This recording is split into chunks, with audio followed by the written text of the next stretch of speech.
the next day.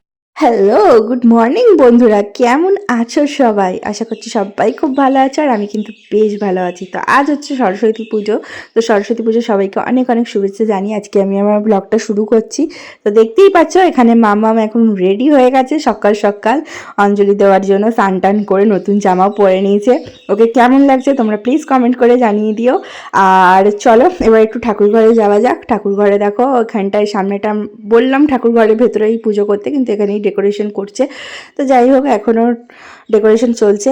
আর এদিকে দেখো মামামের সব ফ্রেন্ডরা চলে এসছে, মানে আশেপাশে যারা থাকে আর কি, যেসব বন্ধু বান্ধবরা, তো তারা সব চলে এসছে, তাদের সাথে এখন মামাম বেরিয়ে যাচ্ছে। A few moments later. তারপর আমিও এখানে কিছুটা কাজ টাজ সেরে নিয়েছি। সেরে নিয়ে দেখো স্নান টান করে আর জাস্ট রেডি হয়েছি। এখনও কিছুই সাজিনি, শুধু জাস্ট নতুন শাড়িটা পরে নিয়েছি, কারণ একটু পরেই ঠাকুরমশাই চলে আসবে আর ঠাকুর ঘরে অনেক কাজ রয়েছে, সেগুলোও সারতে হবে, তাই জন্য আগেই স্নানটা করে নিলাম।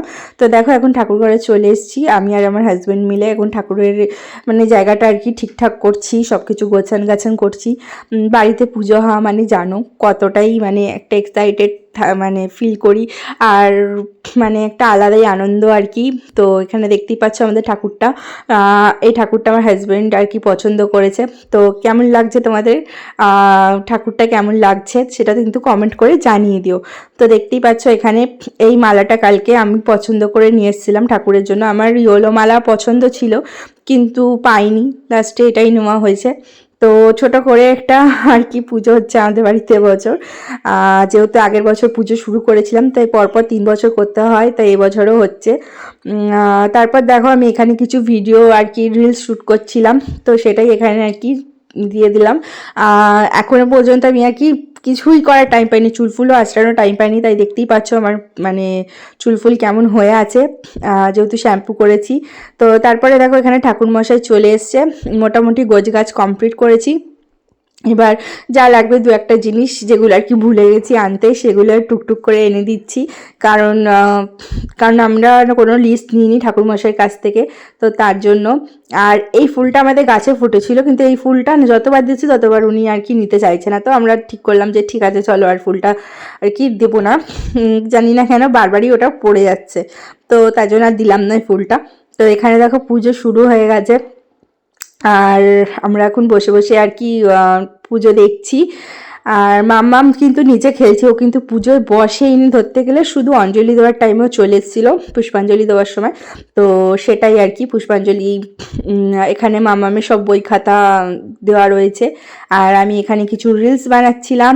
তো পুজো শেষ হওয়ার পরে তো সেটাই এখানে জুড়ে দিয়েছি। তো তোমাদের এই ভিডিওটা কেমন লাগছে অতি অবশ্যই কমেন্ট করে জানিও। আর সরস্বতী পুজো মানে কিন্তু অনেক বেশি আনন্দ, ছোটোবেলার কথা মনে পড়ে যায়, মানে ছোটোবেলায় আমরা এর থেকে অনেক অনেক বেশি আনন্দ করতাম। যদিও মামাম এখন অনেকই ছোট, আর একটু বড় হলে ও অনেক বেশি আনন্দ করবে। তো আমাদের সরস্বতী পুজো কিন্তু মানে চলছে এখনো পর্যন্ত। তো আমাদের আর কেউ একটা অন্য বামুন মশাই আর কি পুরোহিত মশাই পুজো করে, কিন্তু এবারে উনি আসতে পারেনি, তো একটা অন্য পুরোহিত রেখে মানে আর কি পুজো হচ্ছে।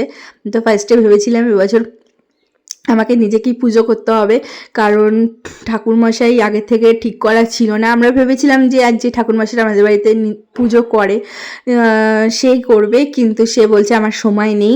তো লাস্ট মোমেন্টেই ঠাকুরমশাইটাকে ঠিক করা হয়েছে।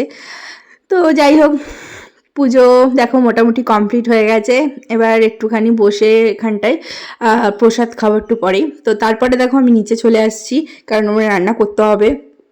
তো ওখানে তাড়াতাড়ি করে নিরামিষ আলুর দম আর কড়াইশুঁটির কচুরি করে নিয়েছি। তো বহুত খিদে পেয়ে গেছে, এখন 3:30 মতন বেজে গেছে, তাড়াতাড়ি খেতে বসে গেছি, এরপর রেস্ট নেবো একটু। 2000 years later. এখন বেজে গেছে এই সন্ধ্যে 6টা মতন, আর দেখো আমি এখন রেডি হয়ে গেছি। সকালে যে শাড়িটা পরেছিলাম সেই শাড়িটাই পরেছি। আজ যেহেতু ভ্যালেন্টাইন্স ডে, তো ভ্যালেন্টাইন্স ডে তো সেভাবে পালন করা হলো না, কারণ আজকে সরস্বতী পূজা। সরস্বতী পুজো মানেই কিন্তু বাঙালিদের ভ্যালেন্টাইন্স ডে। তো যাই হোক আমি এখন রেডি হয়ে গেছি আর মাম্মামকেও রেডি করিয়ে দিয়েছি। তো আমরা এখন যাব হচ্ছে একটু মেলায় আর কি ঘুরতে বেরাবো। মাম্মাম অনেক দিন ধরে বলছে মেলায় যাব মেলায় যাব, তো ওই জন্য আর কি যাওয়া। তো দেখতেই পাচ্ছ এখানে এখন আমি রেডি হয়ে একবারে ওয়েট করছি, আমার হাজব্যান্ডও আবার রেডি হবে, তো তারপরেই আমরা বেরাবো। তো আমি প্রথমবার মাথায় ফুল লাগিয়েছি, তো আমাকে কেমন লাগছে অতি অবশ্যই কমেন্ট করে জানিয়ে দিও, আর মাম্মামকেও কেমন লাগছে অতি অবশ্যই কমেন্ট করে জানিয়ে দিও।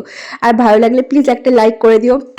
আর হচ্ছে এখানে দেখো আমি এখন ওয়েট করছি আমার হাজব্যান্ডের জন্য, আর ও বলছে আমার জন্য একটা গিফট আছে, সারপ্রাইজ গিফট।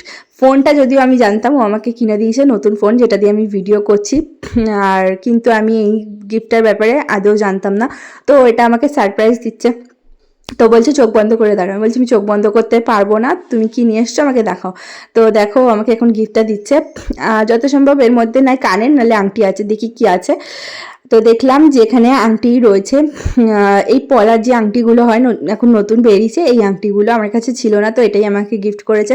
তো তোমাদেরকে ভালো করে দেখাবো, তো কেমন লাগছে আমাকে অতি অবশ্যই কমেন্ট করে জানিও, আর আংটিটাও কেমন লাগলো কমেন্ট করে জানিও।